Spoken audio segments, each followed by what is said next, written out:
Alright, so I've been having a problem with my razor. I'll start it up and it starts up just fine the first time. I'll drive it around sometimes for 5 minutes or an hour or 6 hours or 8 hours. It doesn't really matter the time frame for the most part.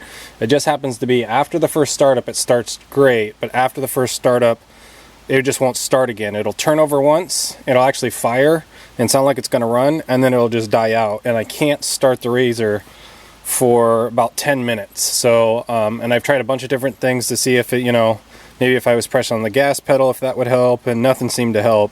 Just letting it sit for about 10 minutes and then coming back and starting it up, it fires up with not an issue, just like it should, the very first time. So it's been irritating me because sometimes I'll be on the trails and I'll forget, and I'll turn off my machine, everybody wants to go again, and I'll start my machine, or I'll try to start my machine, and it won't start. So I'm trying to fix it today, and I think it's a fuel issue. So what I've done is I have a gauge here, and it's just a pressure gauge, and what it has is a 1/4 inch, or sorry, this is actually an 1/8 inch fitting that came on my gauge. So I have an 1/8 inch fitting here that goes to a 1/4 inch barb. This is basically just a coupler, so I can, 1/8 inch here, and actually, sorry, this is 1/8 inch to 1/4 inch coupler. And this coupler, I just went to my local plumbing shop and they had this. So it's an 1/8 inch here, it's a 1/4 inch here. Then I have a 1/4 inch barb that's threaded in here and comes to this 1/4 inch fuel line. And then on the end of this 1/4 inch fuel line, I have another 1/4 inch barb. It's a double-sided, so it goes into this connector and this connector. And then basically this is just an adapter to go to 3/8, because what you have down here on your razor, so I took the bed off, as you can tell, and if you come around the right side of the machine, or the passenger side of the machine, you can see there's this blue clip here. So what you do is you orientate it upwards, or whatever's easiest for you, so then you can just push on these two tabs downwards, and you'll hear it click like that, and then I'll rotate it so you can see kind of what's going on here. It shoves this clip out, and then you can just pull on it so it's out really far. Alright, you see that? Then this pulls straight off. This is your fuel rail, and it basically allows you to put it's a test port, it's blocked off, that's what that thing's doing, and then it allows you to put on a connection here. And it's a little tight even at a 3/8, so give me a second here, I'm going to set the camera down.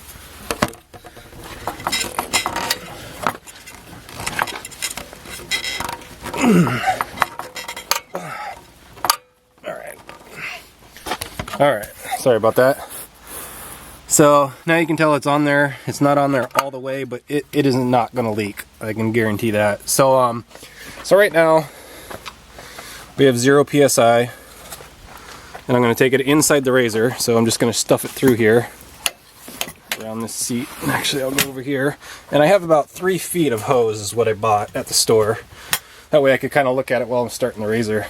So come around the razor here and put the key in. And this is a 2011 razor. And on the 2011 models, they state that the fuel pressure should be 45 psi plus or minus 2 psi, I believe. So anywhere from 43 to 47 psi is good. And I'll still show it here. I'm trying to find the easiest way I can show this, because this hose is kind of... There we go, that's easy. So right now it's at 0. You'll hear me turn the key on. You should hear the fuel pump. So, I mean, just with the key on, I'm not even getting 30 psi. So I'll turn it off again. If this was a new pump, you'd turn this key on, like 5 or 6 times to prime your pump. So I'll do that a couple times, because there probably was air in the system when I put on that new hose. And that's just the computer resetting. But here, I'll go ahead and turn it back on. About 30. Now, when I'll push my foot on the brake here, and I'll actually start it, and this should rise up to about, 45 is, like I said, ideal. We'll see what it rises up to.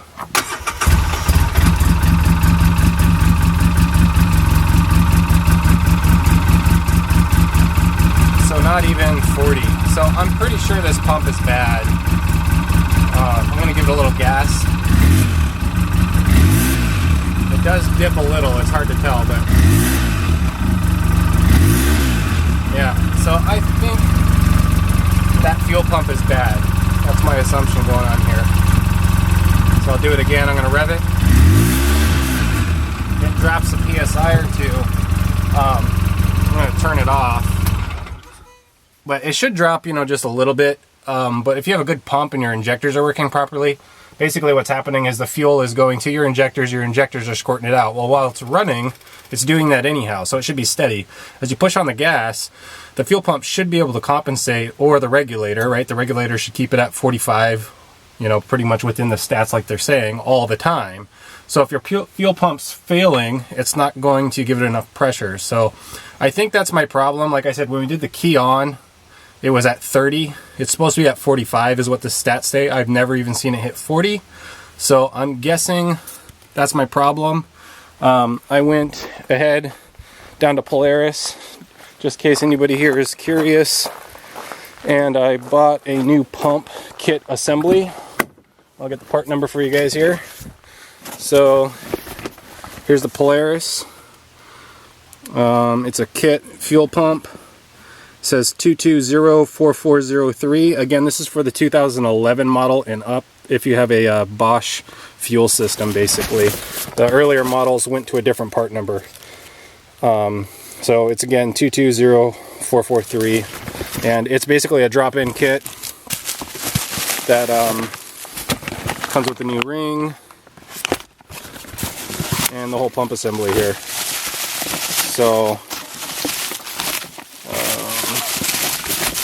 you guys get the idea, but I mean, it comes with, I don't know if you can tell here, it comes with the filter, the housing, the float, I mean completely everything. So I know there's kits on eBay and other places for 80 bucks. I don't know how long those are going to last, and you know, you have to do some soldering and a bunch of other stuff, and really I just wanted to drop the current one out if that was a problem and put a new one in and then just call it a day. So I want to get back to riding. So anyhow, hopefully that shows you guys how to test the pressure on it. And like I said, obviously this was a good example because it looks like mine is bad. I'll come back a little bit later with another video and put that with the new pump in, and we'll see what the pressure's like there.